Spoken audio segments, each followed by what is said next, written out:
Bonjour le monde, bonjour l'Afrique, bonjour la diaspora, chers téléspectateurs, bonjour. Merci de nous retrouver pour une nouvelle édition de Décrypter l'Afrique, votre rendez-vous hebdomadaire, coproduit avec le média et Vox Africa, diffusé tous les dimanches à 16h GMT.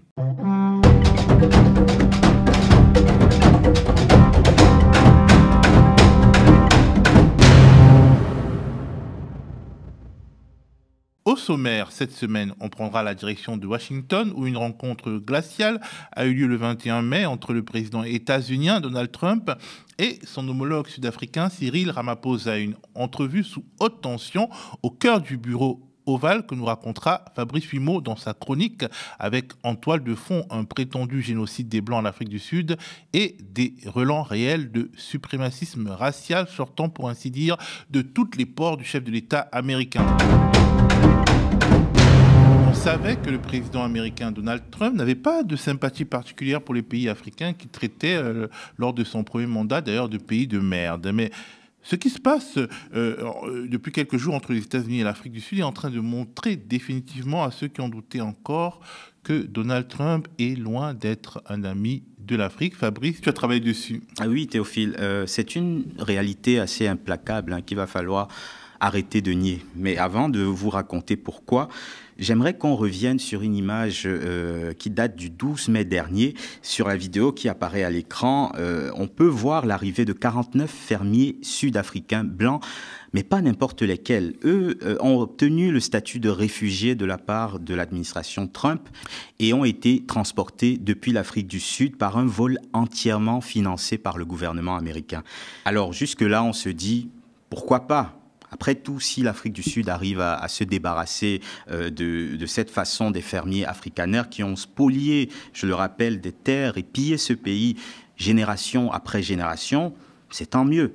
Mais ce qui est problématique, en fait, dans cette démarche de Trump, c'est le narratif sur lequel elle repose. En fait, ce président américain au bronzage orange industriel a commencé dès son retour au pouvoir, il y a 4 mois à peu près, à dire que les fermiers blancs étaient persécutés en Afrique du Sud. Et pourquoi seraient-ils persécutés ? Eh bien, simplement parce que les autorités sud-africaines ont décidé de faire passer une loi foncière pour réparer une grave injustice historique. L'expropriation des terres à la majorité noire par les anciennes lois racistes de l'apartheid. Pour être plus précis, il y a eu une précédente loi sur la propriété foncière qui date de 1913 quand même et qui interdisait aux Noirs d'acheter ou de louer des terres dans les zones désignées comme blanches. Autant dire quasiment tout le territoire sud-africain de l'époque. Et cette législation fut l'un des fondements de l'apartheid et a ouvert en fait la voie à d'autres lois restreignant les droits des Noirs et leur accession à la propriété foncière. La conséquence aujourd'hui, c'est que les Blancs sud-africains, qui ne représentent que 7% de la population, possèdent plus de 70% des terres. C'est quand même assez éloquent. Et c'est la nouvelle loi, cette nouvelle loi qui a tendu les relations entre Trump et l'Afrique du Sud, c'est ça ? C'est en tout cas le prétexte qui a été avancé pour couper les aides américaines à la nation arc-en-ciel. Là encore, tout aurait pu s'arrêter à ce constat de 2 pays en froid. Mais avec Trump, la géopolitique ressemble souvent à une mauvaise série télé piètrement mise en scène. Après donc cette arrivée des pseudo-réfugiés blancs, Trump lâche le mot de génocide à propos du traitement des fermiers blancs en Afrique du Sud.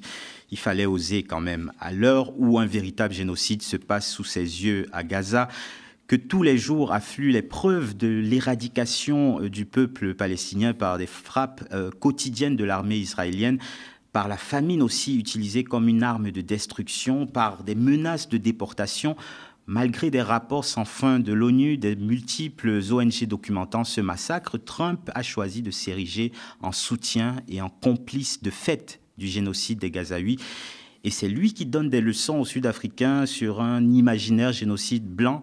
On n'avait pas vu pareille hypocrisie et une telle performance depuis le sketch de Colin Powell en 2003 sur les armes de destruction massive irakiennes. Tu t'en rappelles sûrement, Théophile? Ah oui, bien sûr que je m'en rappelle. Malgré tout cela, dans une sorte de démarche constructive, le président sud-africain Cyril Ramaphosa a accepté mercredi dernier une invitation de Donald Trump à la Maison Blanche. Tout à fait. Abidjan dit erreur de Gawa. Oui, parce que c'était une invitation qui avait tout l'air d'un guet-apens pour Cyril Ramaphosa, quand on se souvient de ce qui s'était passé avec l'Ukrainien Volodymyr Zelensky il y a à peu près 3 mois. Donc Cyril Ramaphosa, reçu dans le bureau ovale par Trump, c'était l'occasion parfaite pour lui d'orchestrer ce qu'on peut légitimement qualifier de farce diplomatique. Tout avait pourtant bien commencé. Une journaliste demande à Trump « Qu'est-ce qui pourrait vous convaincre qu'il n'y a pas de génocide blanc en Afrique du Sud ?»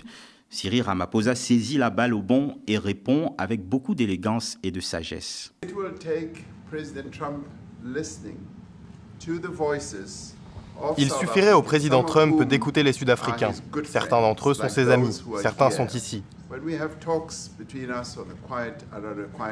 Nous avons eu des échanges tranquilles autour d'une table. Il suffirait juste que le président Trump les écoute. Je ne vais pas continuer à répéter ce que j'ai déjà dit.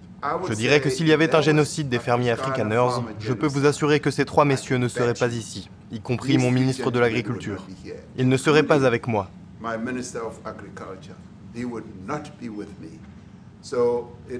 Donc il faudrait que le président Trump écoute leur histoire et leur point de vue. À l'écoute, ce n'est pas vraiment le point fort de Donald Trump. Au lieu de suivre les conseils de son homologue, il avait déjà prévu sa propre démonstration d'une persécution des Blancs sud-africains.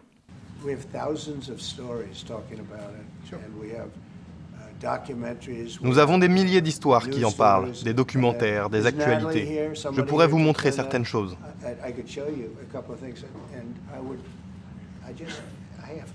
Il faut y apporter des réponses. Montrez-moi les articles, s'il vous plaît, et éteignez les lumières. Éteignez les lumières et allumez les écrans juste derrière vous.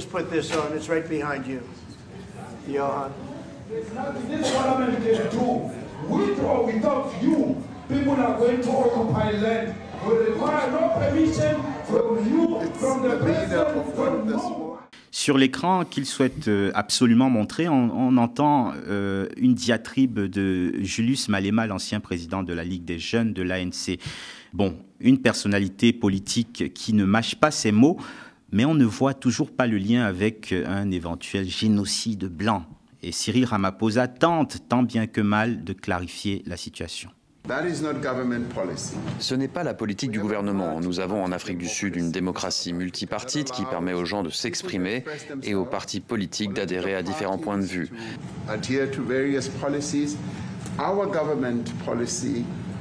La politique de notre gouvernement est complètement opposée à ce qu'il a dit, même au Parlement. Et il s'agit d'un petit parti minoritaire qui est autorisé à exister en vertu de notre Constitution. Mais vous les autorisez à prendre des terres? Non. Personne ne peut prendre des terres. Alors, face à un président sud-africain plus calme, sûr de son fait, puisqu'il dit la vérité tout simplement, Trump décide alors d'exhiber des articles de presse censés représenter un massacre blanc. Voici des articles parus ces derniers jours sur la mort des gens. Mort, mort, mort, mort horrible, mort. Death, horrible death, death. Sauf que ni l'assistance, ni les journalistes ne peuvent vérifier le caractère racial des crimes qu'ils présentent, ou même simplement les authentifier. Plus tard, on apprendra que parmi les articles que Trump a exhibés se trouvait en fait une image prise en République démocratique du Congo par l'agence de presse Reuters, une image qui montre en fait des victimes de combats meurtriers entre l'armée congolaise et les rebelles du M23 soutenus par le Rwanda. Une telle méprise de la part d'un président des États-Unis prêterait presque à sourire si les faits supposés n'étaient pas si graves. Alors Ramaphosa, de son côté, admet qu'il y a de la criminalité en Afrique du Sud, évidemment, mais il précise que la majorité des victimes sont noires. Et puis, il explique très bien qu'il n'y a pas de spoliation des terres des fermiers blancs. La loi qu'il porte tend à favoriser l'acquisition des terres par les Noirs, tout simplement. Et au fil de l'entretien, petit à petit, on comprend qui tire les ficelles de cette petite mise en scène de Donald Trump. Ah oui, scène ubuesque dans la suite de l'échange. Trump prend à témoin ses riches amis golfeurs sud-africains. Si, je t'assure. Et là, Et j'aimerais qu'on entende vers qui la discussion et les caméras se tournent progressivement. Vous sentez-vous en sécurité, demande-t-il. On vit derrière des barrières électriques, dit-il. Tous s'entendent pour dire qu'il y a de la criminalité. Ce ne sont pas juste des fermiers blancs qui sont tués, dit-il. On a besoin de technologie, de Starlink, de drones pour réduire la criminalité.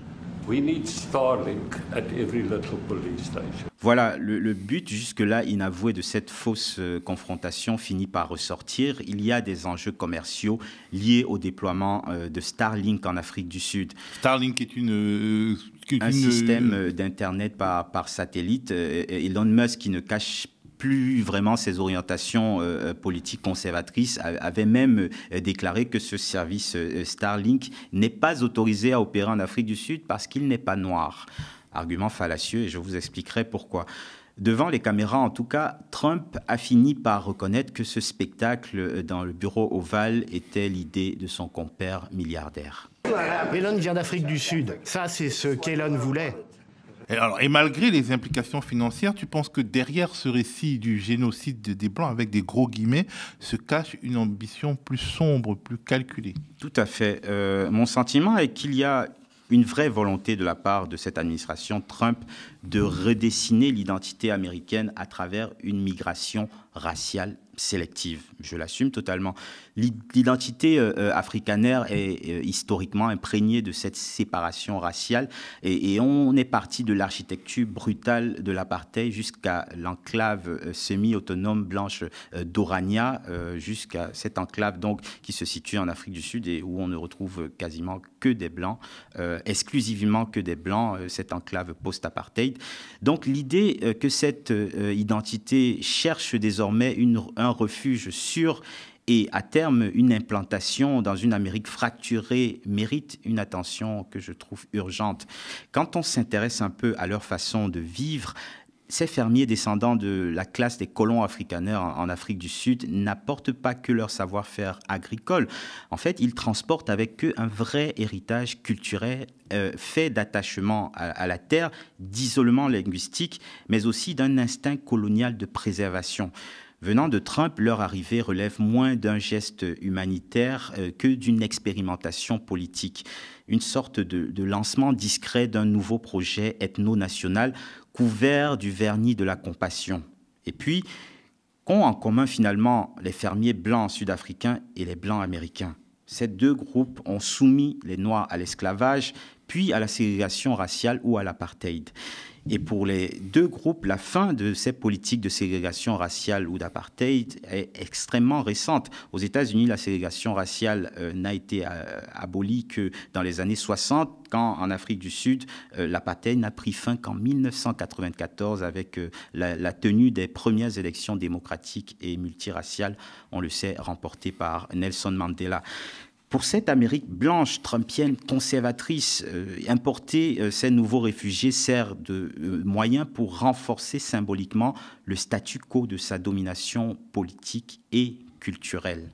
Cette espèce de fixette immédiate, l'executive order de Trump date du 7 février de cette année, donc très peu de temps après son élection.